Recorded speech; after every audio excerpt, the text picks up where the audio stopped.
Сайн байцгаана уу хүн төлөгчтэй.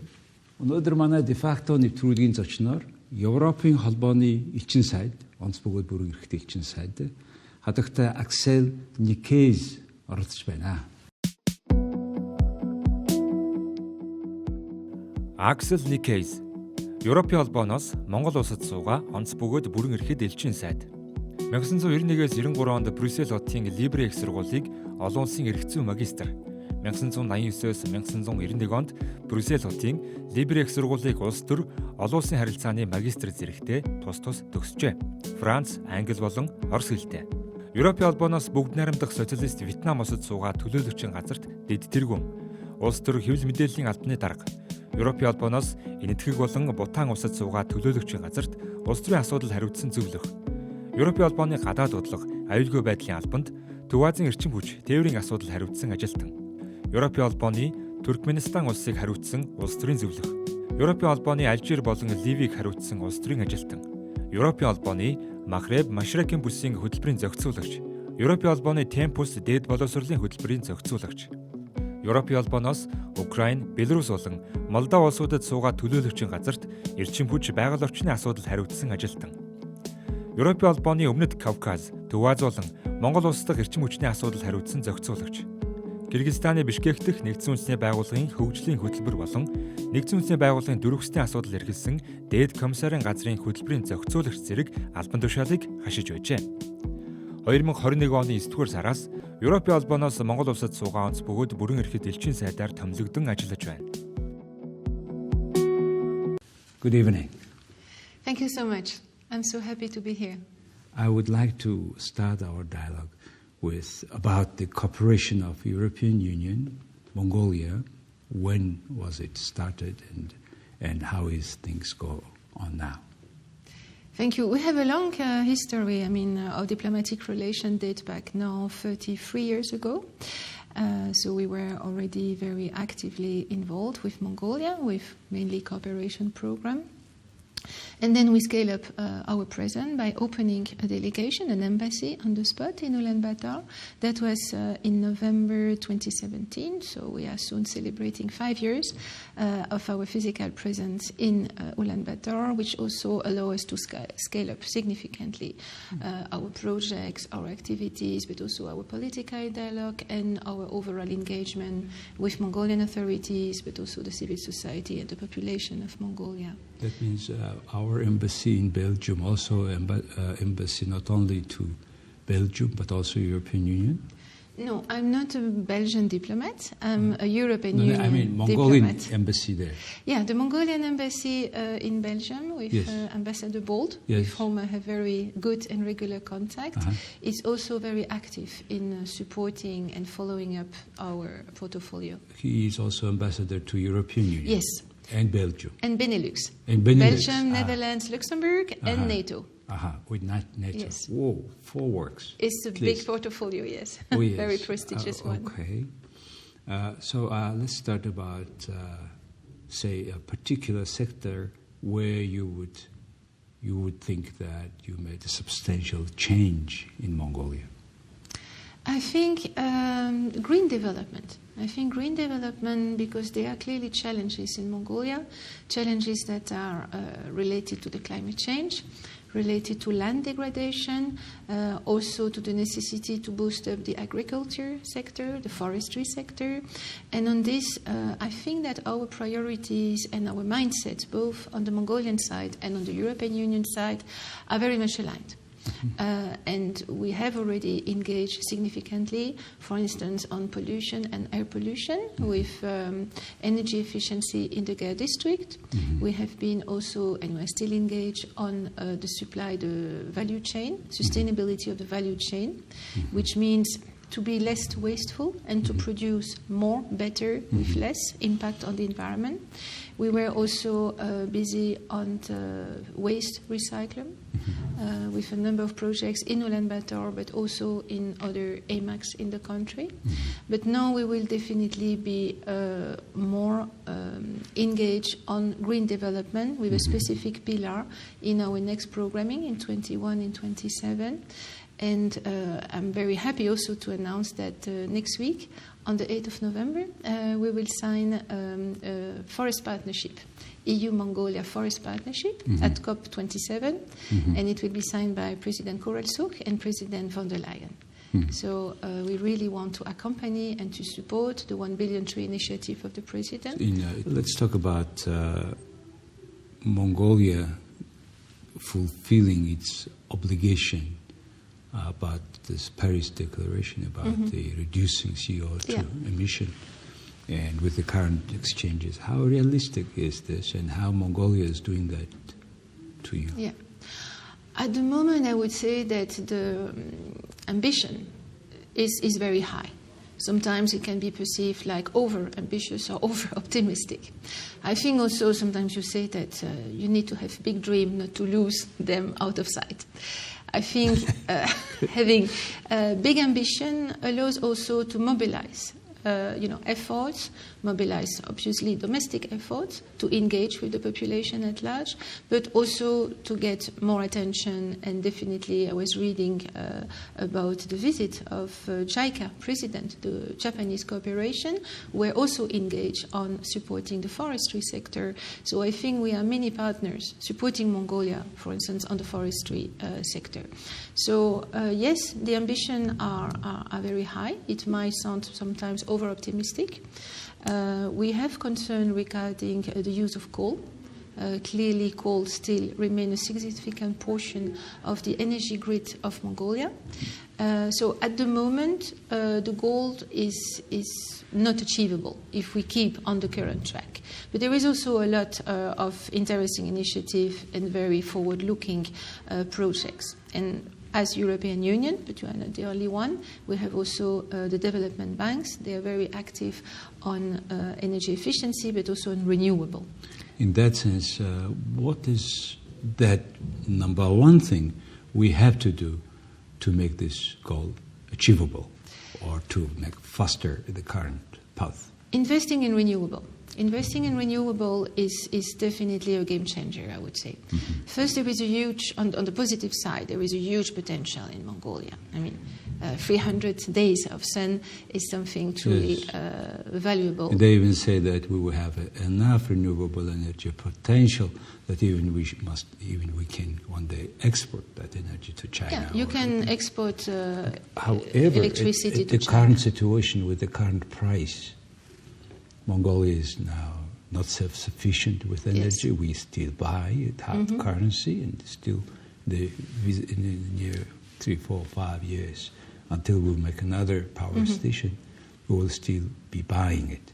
So, and yet we find that this renewable energy that we have now, the sources, we pay way higher price than for coal. Yes. And on the one side, this is a contract that the supplier demand. Yes. And on the other side, they cannot buy. So what is the solution? How do you see the solution on that? Yeah, there are clearly stumbling blocks and challenges. I would say that the potential is there. You shouldn't also not underestimate the willingness of private sector, and I can speak about what I know from the European companies, to invest in renewable. But we need to fulfill three conditions. There's still three challenges. The grid, as you mentioned, needs to be worked on. It needs to be obsolete on many parts. It needs to be improved. 60 years or so old, some things. So there is an investment here that needs to be done. It's costly, but it will give clearly immense benefit. So this is a vision for the long term. We are already active with the European Bank for Reconstruction and Development on some parts of the grid to improve and to renew the grid. So there is a technical issue about the grid. There is the issue of tariff, which is a very sensitive issue because it touches, of course, directly citizens and households. There is already an increase in the electricity tariff very recently. Very often when I engage with the various stakeholders at Mongolian government, I am told that renewable is expensive. It's expensive because it's an investment. But we can also draw from success stories. For instance, in Uzbekistan, we had a system of auction. And then it allowed to considerably reduce the cost. So we can talk about it for, hours, because it's really a fascinating topic. But they are a really good practice, and I'm working now with the community of donors in Ulaanbaatar to propose a number of, I would say, easy steps, low-hanging fruit, I would say, to start working on the tariff. Okay. The third condition is to attract the foreign investment, because the investment is important. We have, of course, the development bank like EBRD, the European Investment Bank wants to be also active. You have ADB, you have the World Bank. Basically all the key donors are active on energy efficiency. But you need to attract private sector. They will make the difference. And for that, we need a better business environment. Exactly. Let's talk about that. About tariff. Because they keep the government, just the main concern of the government is, at the end, to be elected again. Yes. And because of that, they keep the tariff very low. As a result, now we are in danger of being cut off from everything. Everything will be dark. They on one side. On the other side, they give also money to everybody almost, care, so-called care, and which makes also the people not much willing to work, hard work at least. What do you think the ratio of care and the willingness, labor demand? Now we say more that because it's too much money given just for nothing, people don't want to work. How do you find that situation? Well, about people who don't want to work, I am not in the mindset of every citizen. What I think it's important is to focus the social aid on the needy, those who are really in need for support. When the International Monetary Fund did their consultation on Article 4, it was again a finger point on this famous children allocation. The children allocation as such is, of course, not a bad thing or an unnecessary thing, but might need to be more targeted. What I think is also in all this debate is very important to engage in dialogue with the civil society, with the population, with the citizen, to be explicit. And there are changes that need to be made, taking into account, of course, that we still have 30% of the Mongolian population living in poverty.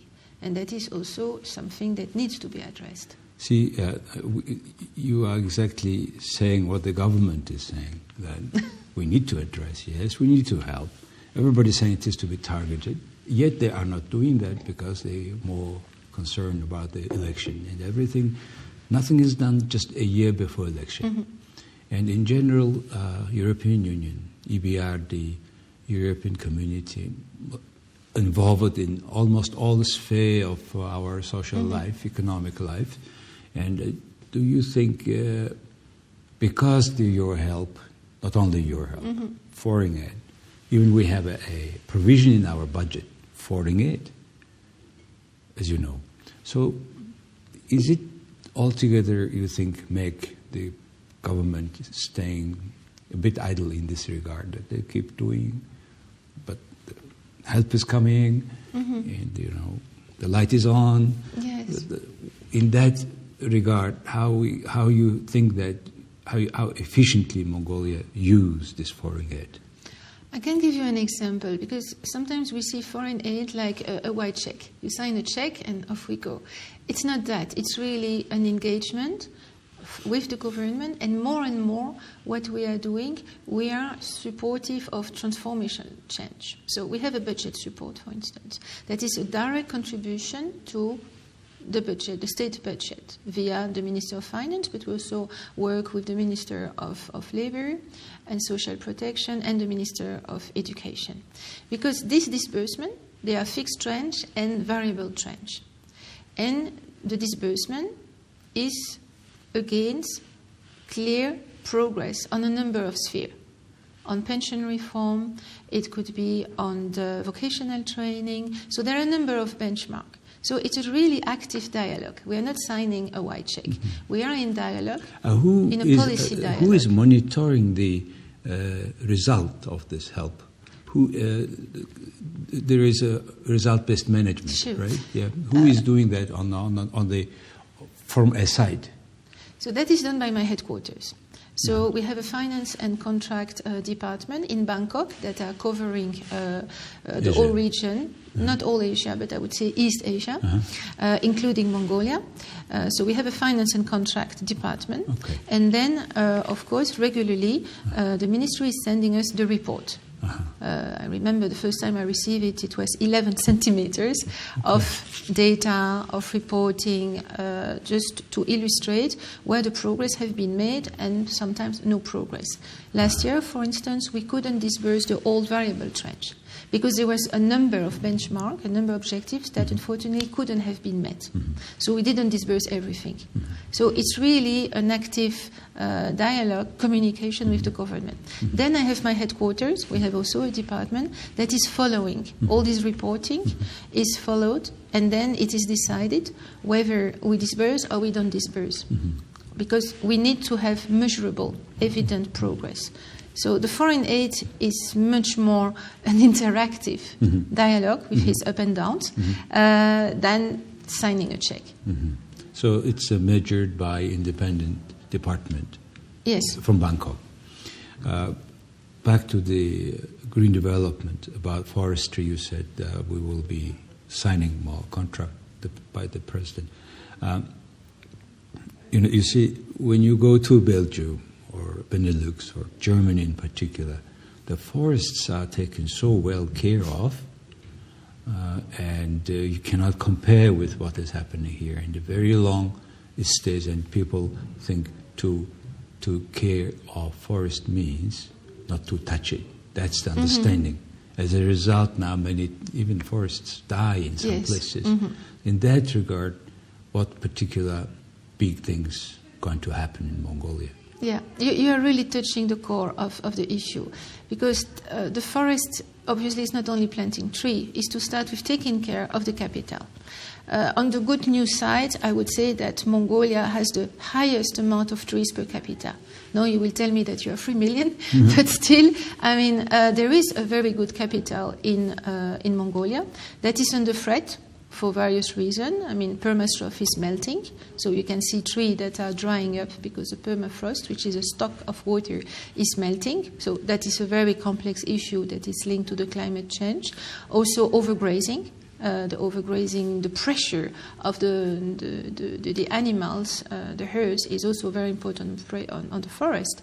But to start with, thank you for saying that our forests are well taken care of, because in Europe we consider forests as an economic asset, like other economic assets. So it's not just the beauty of Mother Nature, which is obvious, and conserving the forest, but it's also to make it as an active dividend in the economy sector of Mongolia.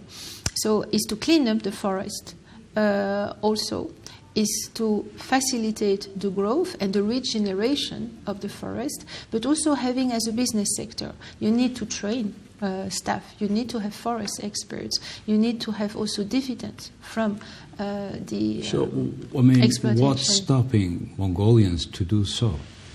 Still they're not doing that, and forests are still in bad hand in a way, and in many places they just burn.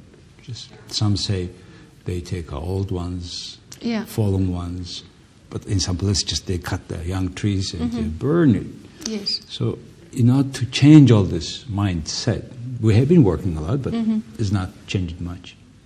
So in that regard, what do you think we can do? Or, I mean, altogether can do to change that paradigm? I mean, it's very complex, but I think that if we address forests like an economic asset, something that can create jobs, that can bring income, that can have export, then the vision on forest will evolve, will be different. It's not a never-ending resource. The problem also, we have seen this in the use of ocean in Europe or the sea, is that people had the impression, in my generation when I was a kid, that it was a never-ending resource. You throw whatever in the sea, it's supposed to disappear in some kind of black hole, and actually it stays and it pollutes. So it's also an evolution of mentality. And I think for that there is hope. Maybe we are a doomed generation because we contributed significantly to all this waste and pollution. But what I see is a young generation. So it's very active, very this kind engaged. of approach or methodology, will it be included into the contract that our president will sign with your president, European Union president? What you call a contract, to be completely clear, it's a forest partnership. So it's a political declaration of intent, because contract has a legally binding meaning. So it's a political declaration of intent. We call it memorandum of understanding, to which will be attached, we have 6 months after signature to develop an action plan. And when we will identify concrete action, and those concrete actions will cover the need to develop a business around forestry, to train people. We need more forest experts in Mongolia. We need control. We need also to have a control of what is happening in the forest. And there will be a set of activities and how we want to engage with Mongolia and our member state. There will be also budget. The Memorandum of Understanding itself doesn't have a budget attached, but we will identify through this action plan concrete activities to which there will be money available to work with Mongolia. Very nice to hear that. Per capita, as you said, Mongolia, 7% of the country is a forest. Yes. The per capita is still way larger than many other countries. Yes. Do you have a particular case of that partnership in terms of forestry with other countries? No, the good news is that Mongolia is a front runner. Okay. It's the very first partnership we're signing with a country in the Asia Pacific. So at the same time, next week, we will sign with 4 other countries, but in Africa, in Equatorial Africa, where the issue is completely different. Yes. So as I was pushing for this forest partnership after the 1 billion tree initiative, and also because I was my first mission a year ago in October 21, I was in Selenge and visiting forest and discussing with forest experts on our project that we are developing with GIZ, with the German cooperation, and I could appreciate on the spot what it is to be a tree in Mongolia. You know, I come as a Western European person who a fir tree, basically, you know, in 20 years you have a tree that is reaching the ceiling. Yes. In Mongolia, it's completely different. Yes. So I could really appreciate the challenge of forestry, of being a tree in Mongolia. And then I started thinking we have to accompany this. This 1 billion tree initiative is a very good political signal, but we need to accompany, to support Mongolia for a transformative process. And that's why at the time my colleagues at headquarters were working on forest partnership, but more in the tropical, in the rainforest. So introducing the idea for Mongolia was a bit surprising because people usually don't know there's so much forest potential in Mongolia. And then, yes, it's a première. Well, hopefully that partnership will come to that action plan with concrete projects. And looking forward, I think it is a completely new and nice area where we have new development between EU and Mongolia. The other thing, let's talk about a little bit about the economic diversity of this country, where, as everybody knows, mining is the key. Third of the economy, 95% of the export. So what are the main challenge? We talk a lot about diversity. Yes. But what is the main thing that stops the progress in this regard? Still, the export is 95%. Yes. But I think that geography is also, is also fatality, I would say. I mean, Mongolia is certainly not far from heart, but is geographically distant. So we have a situation of a landlocked country. We have a huge logistical issue. I mean, you know better also the challenges of the border closure also. So there are clearly logistical barriers, I would say, distance. Also to work more, I would say, on quality. I think that is something, since I came here in Mongolia, whether it's about forestry, about Kashmir, about tourism, I think our investment, we have really to work in terms of quality over quantity. I mean, we don't envisage Mongolia to export tons of potatoes to Europe. I mean, that's not the idea. The idea is to have a high-end, quality, good quality products that we can export and diversify. That is the way we can diversify Mongolia is the not economy. lack of wish towards increasing quality. to me, it's a matter of competition. Yes. And business condition. Yeah. And this money, inflation, rate, exchange rate, etc. Yes. And all this, a lot, we say, related to governance. And nowadays we talk about foreign direct investment, and they are finally disclosing many criminal cases related to investments to the country. The other day, the Minister for Justice was first time talking about that, and clearly saying, what was there, some criminal cases just files just closed, etc. So do you think, is it in the right track to attract foreign direct investment? Governance is very important. You touch the painful topic, I think, because again we have to attract foreign investment, and for that we need to have a sound, transparent, equitable, fair environment. And this is not achieved. Let's face it, at the moment the conditions are not met. It's not sufficiently attractive. That's why in our programming we are working on economic diversification, but also with the Minister of Justice. We have very close cooperation with the Deputy Minister so long ago to work on the reform of the judiciary. Reform of the judiciary, I mean, the judiciary is the pillar of democracy, I think. Free media and fair justice is the two pillars of democracy, I believe. So working on the judiciary, of course, has a very important democratic aspect. But it's also a condition for a proper business environment, that foreign investors feel protected, they're entitled to the fair hearing. They know that if there will be a dispute, and dispute arise in business, that they will receive a fair treatment, a fair hearing, and that the legal environment for business is guaranteed. So that will be another priority when we start working with the Ministry of Justice, is the reform of the judiciary, but also with this aspect of being business attractive, to make Mongolia a better place for business. In this judiciary reform, does it address in a way making sure that Mongolia is not again in the grey list? Yeah, that has been a painful chapter of the history of our relation. Hopefully it's history. Hopefully it is history, but clearly the banking sector has still, I mean the European banking sector has still a lot of questioning. So we're really working hard for Mongolia not to fall back on the grey list of there are still many questions unreliable financial. I wouldn't say no, it's relatively stable.